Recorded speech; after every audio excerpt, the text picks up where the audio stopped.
नमस्कार. स्वागत आहे तुमचं आपल्या यूट्यूब चॅनलवरती.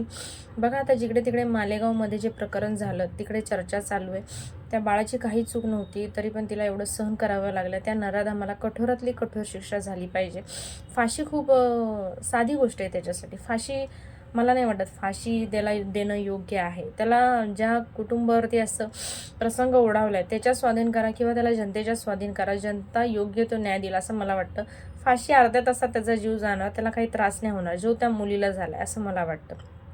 आणि अजून एक असं मला वाटतं बघा, कारण आपण लहान मुलांना नर्सरी प्ले ग्रुपच्या क्लासला घालतो, मुलींना स्पेशली. तर मला असं वाटतं आता जे एवढी प्रकरणं होतात ते 13 वर्षाचं बघितलं नाही जात आहे, 5 वर्षाची मुलगी बघितली नाही जाते, अगदी आता 3.5 वर्षाची मुलगीसुद्धा बघितली जात नाही आहे. त्याच्यामुळे मला असं वाटतं की मुलींना स्कूलला घालतानाच ना एज्युकेशनल क्लासला थोडं लेट घाला, पण सेल्फ डिफेन्सच्या क्लासला तुम्ही नक्की घाला. 2.5-3 वर्षाच्या मुली झाल्या की आपण चला बाबा शिक्षण घेतलं पाहिजे, मुलं मोठी झाली पाहिजेत, मुली स्वतःच्या पायावर उभ्या राहिल्या पाहिजेत. भले त्या 2 वर्ष लेट राहू द्या, काही फरक पडत नाही.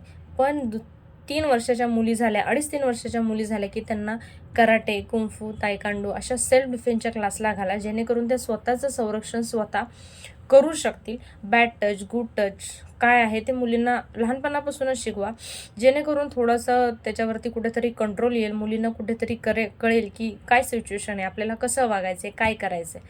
मला असं वाटतं. आणि त्या नराधमाला तर कठोरातली कठोर शिक्षा झालीच पाहिजे. आणि आई-वडिलांशिवाय मुलीला कुठेही पाठवू नका.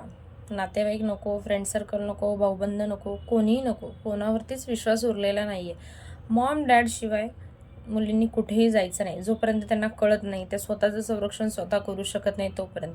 अगदी गार्डनला जा, मॉलला जा, कुठेही अगदी 1 सेकंदाच्या अंतरावर जायचं असेल तरी मॉम डॅडशिवाय, आई-वडिलांशिवाय, आजी-आजोबांशिवाय त्यांना कुठेही पाठवू नका. तसं त्यांना मुलींना सांगा, आपल्या मुलांना, मुलींना, की आई-वडिलांशिवाय, आजी-आजोबांशिवाय कुठेही जायचं नाही. अगदी भाऊबंद असले तरी चालेल. पण आजकाल खरंच जगात विश्वास ठेवण्यासारखं कोणीच नाही आहे. त्याच्यामुळे काळजी घ्या. Take care.